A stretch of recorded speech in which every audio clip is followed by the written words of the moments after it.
Құрметті тыңдаушылар, базалық деңгей 32-ші сабақ.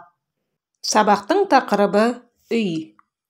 Грамматикалық тақырыбы өткен шақ. Грамматика. Ережемен танысыңыз.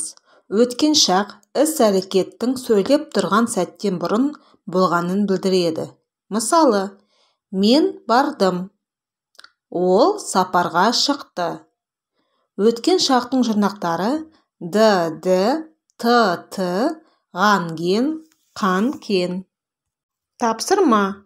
Етістіктерді өткен шаққа айналдырыңыз. Үлгі.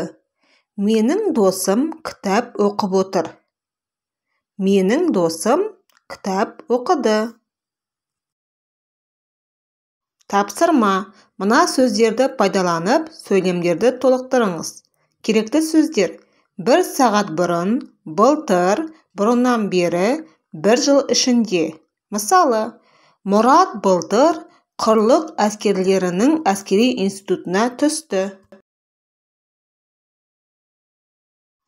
Тапсырма. Берілген сөздермен сөйлем құрыңыз.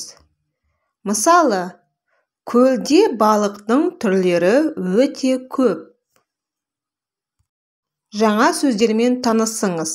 Бұлақ, қорық, орман, сапарға шығу, саяхат жасау, тұрады, туған жер, пайдалы қазбалар, аймақ, дің, жер асты, шаруа, жеке меншік, кең байтақ, аудан, су қоймасы, табиғат, тарихи, шипажай.